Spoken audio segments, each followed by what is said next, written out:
Salut les makers, j'espère que vous vous portez bien. Alors ici, une petite vidéo toute simple pour essayer de résoudre un problème qui est plutôt récurrent. C'est évidemment au moment des mises à jour d'OnClipper. Nombreux sont ceux qui sont arrivés sur cette magnifique fenêtre de la caméra qui nous affiche un magnifique no signal. Et juste avant la mise à jour, eh bien ça fonctionnait très bien. Alors ce souci-là, il apparaît quelle que soit la plateforme, que ça soit sur Raspberry, BTTP1, Pad, quel que soit le système utilisé, on y est presque tous passés à faire une mise à jour et arriver sur ce fameux no signal. Alors je vais vous montrer ce qui marche le mieux pour le faire fonctionner et la cause du problème. Bien souvent ce problème il vient de la partie qui est ici Crow's Nest, qui est donc le gestionnaire des caméras. C'est lui qui permet l'affichage donc de la caméra qui est branchée sur notre pad ou sur notre carte. Et bien souvent, suite à une mise à jour totale, ça foire, on n'a plus la caméra, on peut la débrancher, la rebrancher, ça ne fonctionne pas. Le meilleur moyen pour faire fonctionner à nouveau la caméra, c'est de venir se connecter à l'appareil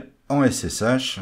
Le login et le mot de passe, évidemment, vous changez selon le support sur lequel vous allez exécuter cette commande. Moi, ici, je suis sur le BTTP1, donc le login et le mot de passe, c'est BQ. Et nous allons avoir besoin de l'utilitaire Kio. C'est l'utilitaire d'installation de Clipper. Si ce n'est pas encore fait, je vous propose ici de l'installer rapidement. Regardez dans la description, je vous ai mis les 2-3 commandes à taper pour pouvoir l'installer. On va déjà dans un premier temps mettre tout le système à jour. Une fois que c'est fait, je vous conseille, malgré que c'est pas nécessaire à 100%, de faire quand même un petit sudo reboot. Ça va permettre comme ça au package d'être bien pris en compte au démarrage de votre carte. On se reconnecte et on va maintenant copier l'utilitaire Kio du GitHub sur notre carte. Et ensuite, on va tout simplement lancer le script. Pour ceux qui ne le connaissent pas, c'est un petit utilitaire qui vous montre ici une interface avec différentes options, avec ce qui est déjà installé sur la carte.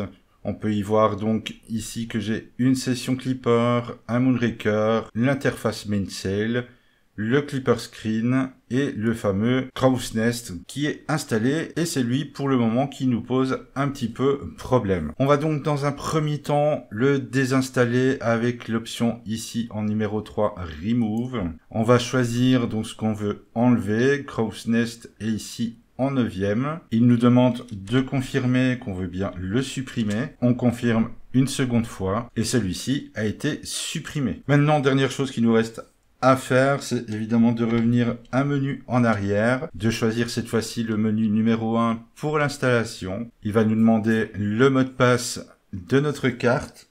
Donc pour moi, c'est BQ. Et je vais réinstaller tout simplement le Crow's Nest qui est en numéro 12. Voilà, une fois qu'il a terminé, il vous reste plus qu'à rebooter. Donc il vous pose la question tout simplement si vous voulez le rebooter ou pas. Évidemment, on va faire Y. Mais juste avant d'appuyer dessus, je vais quand même vous expliquer en gros le pourquoi du comment. Le problème qui se pose en fait, c'est que lors des mises à jour, c'est surtout quand vous allez faire une mise à jour système complète plus les services de Clipper que se pose le souci. Il y a ici en fait une série de petites librairies, libdbsd, dev, par exemple celle-ci, qui rentre tout simplement en conflit une avec l'autre, ce qui bloque l'utilisation de la caméra. Donc c'est pour ça que ici, quand on réinstalle Crow's Nest, il va aller rechercher ces fameuses librairies et vous les remettre correctement. Maintenant qu'on est bon, je vais valider, il va rebooter.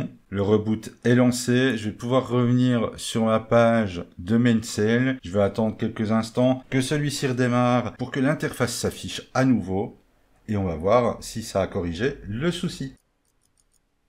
Voilà, donc ici on va aller sur le tableau de bord et normalement, voilà, ma caméra est réapparue. Donc le problème est résolu. Sachez aussi au passage que ce petit utilitaire Kio va vous permettre évidemment de régler d'autres soucis. Si vous avez par exemple des mises à jour qui n'arrivent pas à être installées via votre interface web, vous pouvez venir via Kio et les forcer beaucoup plus simplement. Ici, je voulais vous montrer un exemple concret du problème, quelque chose qui est revenu assez régulièrement, et j'espère que ça vous aura donné la solution. Là-dessus, je vous dis à bientôt dans une prochaine vidéo.